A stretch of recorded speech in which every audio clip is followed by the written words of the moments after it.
안녕하세요. 이유환입니다. 오늘은 삶은 끝까지 인내하는 자에게 승리를 가져다 준다라는 제목으로 강의해 드리겠습니다.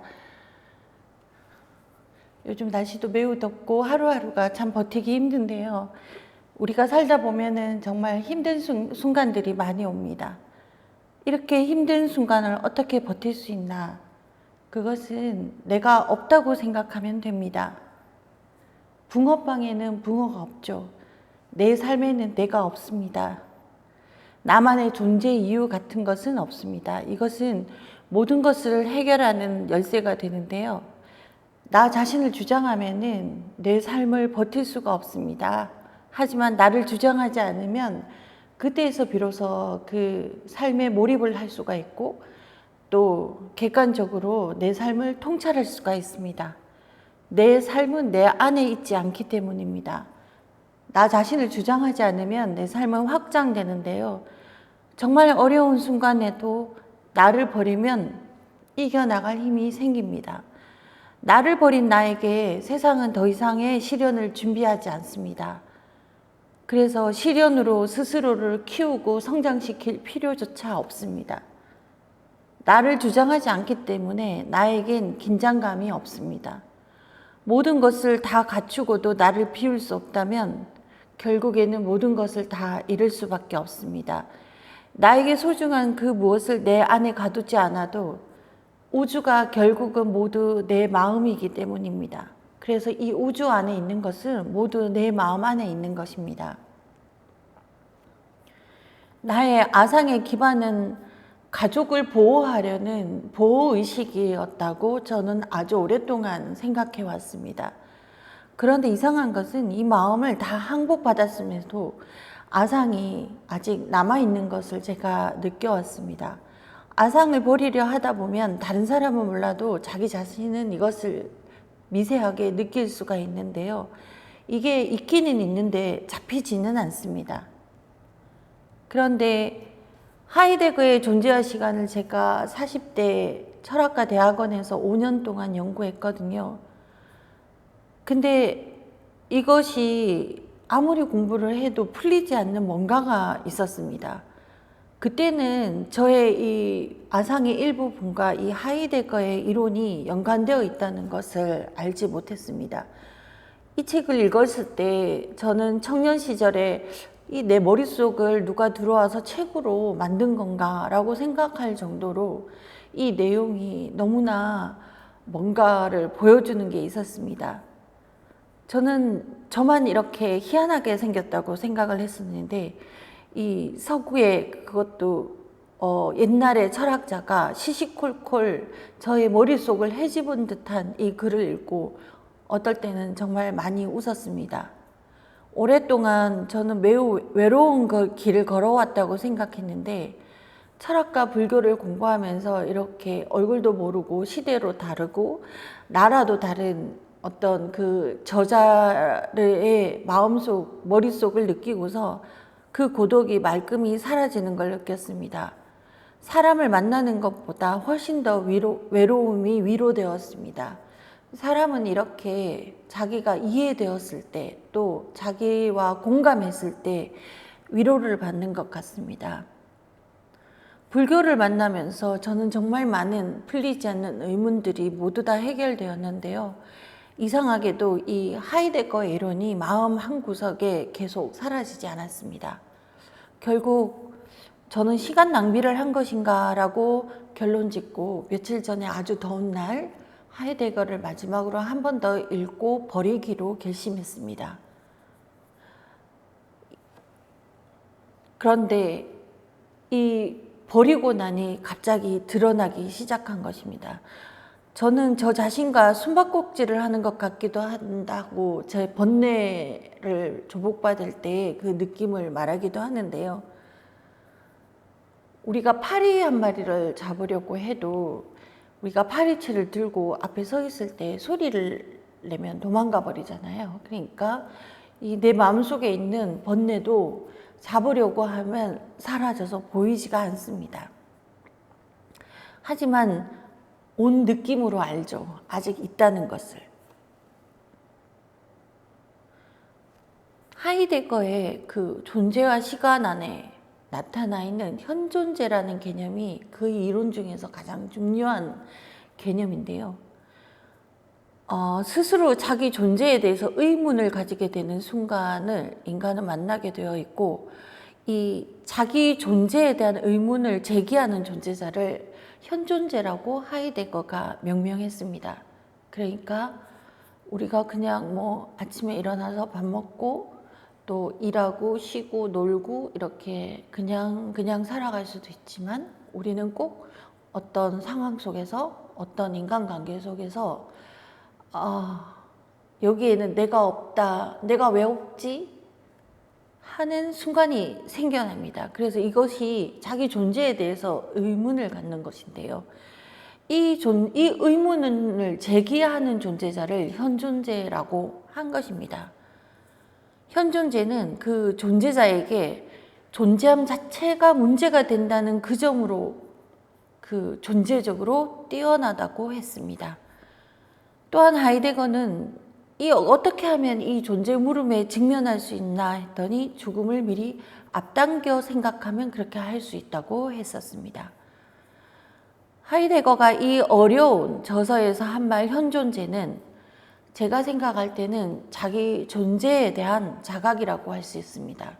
그래서 이 존재는 눈앞에 자명하게 있는 존립을 말하는 것이 아니라 뭔가 내면적으로 혹은 정신적으로, 실체적으로 내 존재감을 확인할 수 있는 그 무엇이라고 할 수 있겠죠? 당연히 나는 살아있고 살아있을 수 있는 존재라고 늘 생각하면서 일상을 영위해 보지만, 실은 우리는 죽음을 맞이하게 되는, 죽음이 얘기되어 있는, 그리고 일상에서 내가 어떤 상황 속에서 내 존재감이 파묻힐 수도 있는 그런 존재인 것입니다. 이 당연히 전제되는 존재와 스스로 자기의 존재에 대해서 의문을 제기하는 존재는 어떤 차이가 있는가? 이것은 분명히 잠자는 영혼과 깨어나기 시작한 영혼의 차이라고 생각합니다. 저는 6살 때 부부싸움을 심하게 하시는 부모님을 보고 심한 공포감을 느꼈고, 동시에 현존재를 자각했던 것 같습니다. 강한 두려움 앞에서 현존재를 직면한 것이죠. 이후 저의 성격은 매 순간 가치 있는 시간을 보내기 위해서 매우 치열하게 사는 아이로 성장했습니다. 그래서 이 가치 있는 시간을 보내는 것이 저의 아상의 기반이 되어 있었던 거죠. 시간이 너무 아까웠고 매 순간 가치 있는 일만을 하려고 매우 치열하게 살아왔습니다.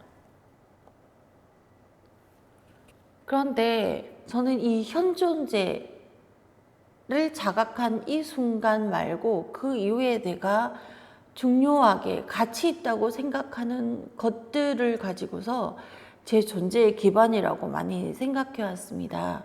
그래서 그것만 많이 내려놓았었는데요. 더 깊이 봤더니 이 현존재가 있었습니다. 나는 정말 이 두려움 앞에서, 존재의 두려움 앞에서 너무나 가치 있는 삶을 살으려고 발버둥친 그런 사람이었구나 하고 알게 된 것이죠. 가치를 저울질하고 또 내가 이렇게 가치 있는 삶을 살아왔는데 억울한 순간들이 닥치고, 또 누가 조금만 나를 인정해줘도 너무나 뿌듯해하고 하는 이 모든 것이 나라는 생각에서 벗어나지 못한 아상의 굴레였던 것입니다. 저의 경우에는 이런 것이 아상의 기반이었지만, 다른 분들도 이 결핍과 두려움을 극복하기 위해서 우리가 아상을 만들어 왔는데요. 근데 이 아상을 내려놓아도 내가 사라지지 않습니다. 일이 하기 싫을 때에는 그냥 하기 싫다는 생각 없이 그냥 하다 보면 또 일이 되어집니다. 또 사람이 나를 힘들게 할 때도 그 사람을 그냥 놓아버리면 아무 문제가 없습니다. 내가 붙잡고 있지 않는 사람이 나를 힘들게 할 방법이 없거든요. 가만히 들여다보면 그렇게 그 사람을 좋아하는 것도 아니면서 내 자신의 어떤 여러 가지 가치 있는 일이라고 의미를 부여한 일들 속에서 그 사람이 존재하는 것입니다. 사랑하는 사람이라면 사랑하는 사람과 헤어질 순 없잖아요 하는데 마음에서 잡고 있는 것이 사랑은 아니기 때문에 그 잡고 있는 마음을 내려놓고 사랑을 그 사람에게 바치면 됩니다. 내가 그 사람한테 주고 또 받고 하려고 하니까 그 사랑이 문제가 되지, 내가 일방적으로 그 사람한테 바치는 것은 문제될 것이 없습니다. 그렇게 해서 이 세상에 문제될 것은 아무것도 없습니다. 내가 아무리 대단해도 아무도 알아주지 않을 수도 있습니다. 그러니까 그렇게 대단해질 필요도 없습니다. 그저 행복하게 내 삶을 살아가면 됩니다. 그렇게 사랑 때문에 아플 필요가 없습니다. 그저 내 마음 안에 사랑을 할 수 있는 에너지가 있으면 족하겠죠. 또 그러다가 싫어지거나 사랑이 바닥나면 그만해도 괜찮습니다. 아프면 죽으면 됩니다. 아프다고 막 걱정하는 사람들이 있는데요. 저는 아프면 죽으면 되는데 뭐가 문제야 이렇게 말을 한 적이 있습니다. 또 그러다가 나을 수도 있잖아요. 그러면 나으면 살면 됩니다. 문제될 것이 없는데요. 우리가 아프지 않으려고 하니까 문제가 되는 것입니다. 아플만 하니까 아픈 건데 안 아프려고 한다고 몸이 말을 듣지가 않습니다. 아픔도 까르마에서 오는 거라서 까르마를 직면하면 이 아픔도 사라집니다. 내 몸보다 중요한 것이 많으니까 낫지 않는데요. 내 몸이 최우선이 된다면 얼마든지 나을 수 있습니다. 몸이 아플 때는 그 문제가 가장 최우선이어야 합니다. 부다는 전생에 길을 가다가 재행무상, 시생멸법, 생멸멸의, 정멸위락이라는 법문을 듣기 위해서 생명을 바치려 했다고 합니다. 몸에 끌려서 이 한 생을 소비하기에는 너무나 아까운 시간이라고 저는 생각합니다. 몸을 망치게 되는 이유는 몸을 노예처럼 끌고 다니거나 혹은 몸에 매달려서 끌려다닌 것, 이 둘 중에 하나이기 때문입니다. 몸은 내 것이 아니고 내가 사용하는 우주가 나에게 준 선물이며 또 기적이고 아름다움입니다. 찰나에 지나가는 이 생명을 가지고 정말 가치 있는 시간들을 보내시기 바랍니다. 감사합니다.